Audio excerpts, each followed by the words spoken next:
मनीष गर्ग खबर। भोपाल मध्य प्रदेश विधानसभा का मानसून सत्र सोमवार को प्रारंभ हुआ। सत्र के पहले दिन मुख्यमंत्री डॉक्टर मोहन यादव ने विधानसभा अध्यक्ष नरेंद्र सिंह तोमर को पुष्पगुच्छ भेंट कर अभिवादन किया और कार्यवाही की शुरुआत दिवंगत जनप्रतिनिधियों, सैन्य अधिकारी और आम नागरिकों को श्रद्धांजलि देने के साथ हुई। श्रद्धांजलि अर्पित करने के उपरांत कार्यवाही मंगलवार सुबह 11 बजे तक स्थगित कर दी गई। मुख्यमंत्री ने गुजरात के पूर्व मुख्यमंत्री विजय रूपाणी, मध्य प्रदेश विधानसभा के पूर्व सदस्यों, जम्मू कश्मीर के पहलगाम आतंकी हमले में शहीद नौसेना अधिकारी, अहमदाबाद एयर इंडिया विमान दुर्घटना में मृत यात्रियों और मेडिकल छात्रों को श्रद्धांजलि अर्पित की।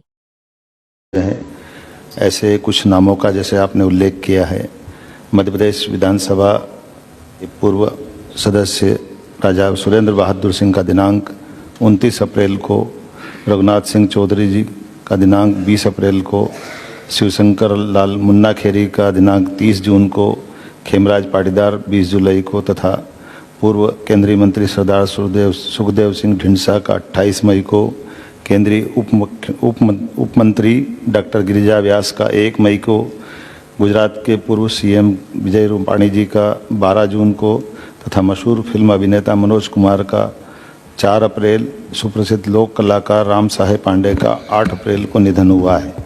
हम सब के लिए जैसा आपने उल्लेख किया है, राजा सुरेंद्र बहादुर सिंह मूलतः कांग्रेस के नेता रहे हैं। आपका जन्म 23 अक्टूबर 1945 को शक्ति जिला बिलासपुर में हुआ था और आप 6वीं, 7वीं, 8वीं, 10वीं विधानसभा में भारतीय राष्ट्रीय कांग्रेस की ओर से शक्ति विधानसभा का आपने प्रतिनिधित्व किया। आप 10वीं विधानसभा अवधि में 20 मई 1998 को पर्यटन मंत्री में भी रहे। आपके निधन से प्रदेश ने एक वरिष्ठ नेता एवं कुशल प्रशासक खो दिया है। श्री रघुनाथ चौधरी का जन्म 4 अगस्त 1952 को ग्राम पट से भुसावल महाराष्ट्र में हुआ। आप कई अलग अलग प्रकार के दायित्वों का आपने निर्वहन किया, जैसे विशेष क्षेत्र प्राधिकरण, नगर पालिका नेपा नगर, ब्लॉक कांग्रेस के भी आप अध्यक्ष रहे। चौधरी ने प्रदेश की 11वीं विधानसभा में भारतीय राष्ट्रीय कांग्रेस की ओर से नेपा नगर विधानसभा का प्रतिनिधित्व किया। आपके निधन से प्रदेश के सार्वजनिक जीवन में अपूरणीय क्षति हुई है। मीसाबंदी और लोकतंत्र सेनानी श्री शिवशंकर लाल मुन्ना खेरी, आपका जन्म 1949 में हुआ। आप 1974 में नगर पालिका परिषद भिंड के सदस्य निर्वाचित हुए। आपने आपातकाल में पूरे 19 महीने रहकर प्रदेश की 6वीं विधानसभा में जनता दल की ओर से अटेर विधानसभा का आपने प्रतिनिधित्व किया। आपके निधन से भी प्रदेश के सार्वजनिक क्षेत्र में हमारे लिए एक अपूरणीय क्षति हुई। किसान नेता, उन्नत कृषक, आदर्श एमएलए श्री खेमराज पाटीदार 12 दिसंबर 1957 को आपका ग्राम गाजनोद जिला धार में आपका जन्म हुआ था। पहले सरपंच, फिर जनपद अध्यक्ष, फिर किसान मोर्चा के जिला अध्यक्ष 1993 में, मध्य प्रदेश एवं राजस्थान पाटीदार समाज के प्रादेशिक संगठन सचिव। पाटीदार ने प्रदेश की 11वीं विधानसभा में भारतीय जनता पार्टी की ओर से विधानसभा का प्रतिनिधित्व किया था। आपके निधन से भी प्रदेश के सार्वजनिक और किसान क्षेत्र में एक अपूरणीय क्षति हुई है। पद्म भूषण सरदार सुखदेव सिंह ढींडसा, आपका जन्म 9 अप्रैल 1936 को हुआ था। वैसे तो बहुत अलग प्रकार के व्यक्तित्व के धनी थे और सभी प्रकार के क्षेत्रों में उन्होंने अपना प्रतिनिधित्व किया है। उदाहरण के लिए 4 बार विधानसभा के सदस्य निर्वाचित हुए, अनेक विभागों में राज्य मंत्री, वर्ष 1998, 2010, 2016 में राज्यसभा सदस्य, 2004 में 14वीं लोकसभा के सदस्य निर्वाचित हुए। आपने केंद्र सरकार के अलग अनेक मंत्रालयों का भी काम संभाला। 2019 में यशस्वी प्रधानमंत्री श्रीमान नरेंद्र मोदी जी ने आपने उनकी जो उत्कृष्ट सार्वजनिक सेवाएं हैं उसके लिए पद्म भूषण का भी उनको पद्म भूषण से भी विभूषित किया है। आपके निधन से देश ने एक वरिष्ठ नेता एवं कुशल प्रशासक खो दिया है। महिलाओं में विशेष रूप से लोकप्रिय कांग्रेस की नेत्री डॉक्टर गिरिजा व्यास, 8 जुलाई 1946 नाथद्वारा में आपका जन्म हुआ। महिलाओं की जो कांग्रेस की बॉडी है उसकी आप राष्ट्रीय अध्यक्ष रही। डॉक्टर गिरिजा व्यास 1985-1990 में राजस्थान विधानसभा की माननीय सदस्य रही। आप विभिन्न विभागों में राज्य मंत्री, 10वीं, 11वीं, 13वीं, 15वीं लोकसभा की सदस्य निर्वाचित हुई।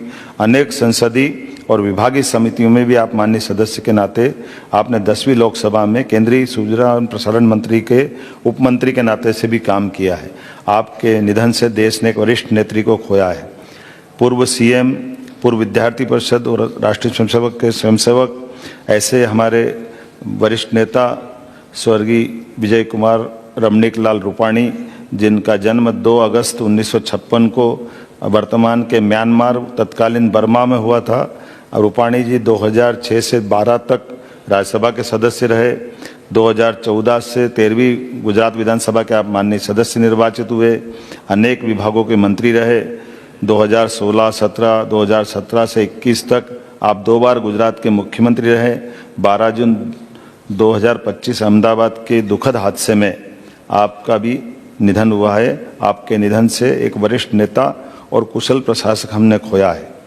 एक अभिनेता जिसने आज़ादी के बाद फिल्म लाइन की ही दिशा बदली। हम सब जानते हैं अभिनेता मनोज कुमार, जिनका जन्म 24 जुलाई 1937 को अविभाजित भारत के एबटाबाद में हुआ था। आपकी फिल्मों से फिल्मों की लाइन बदली।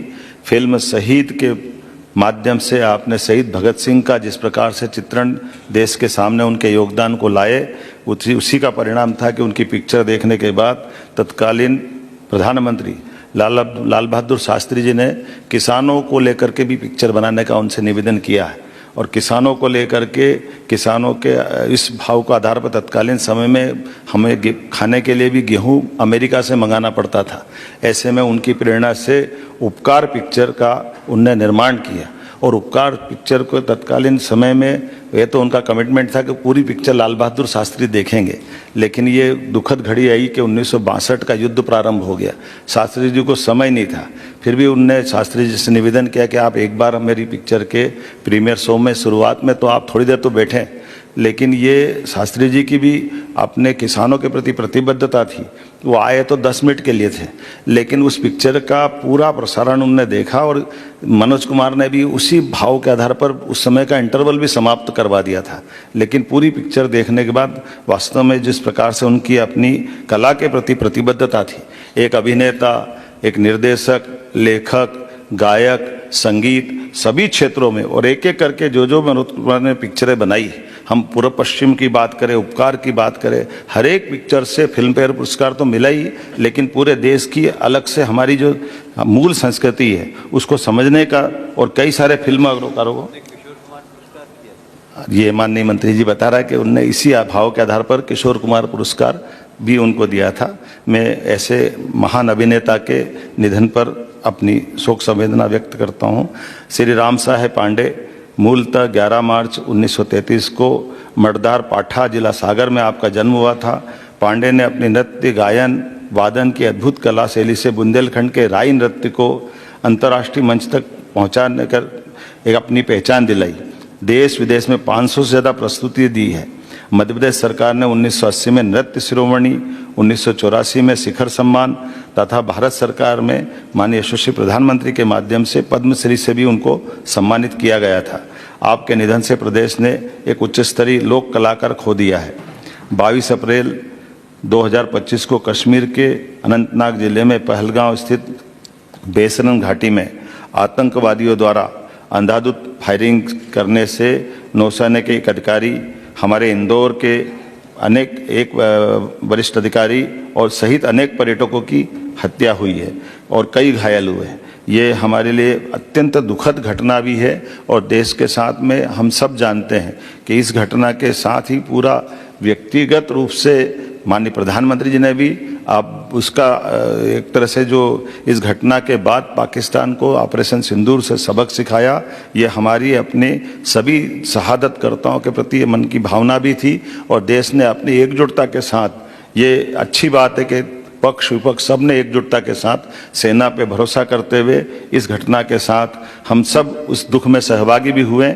मैं ऐसी कायराना हरकत की पाकिस्तान की आपके इस सदन के साथ कड़े शब्दों में निंदा करता हूं।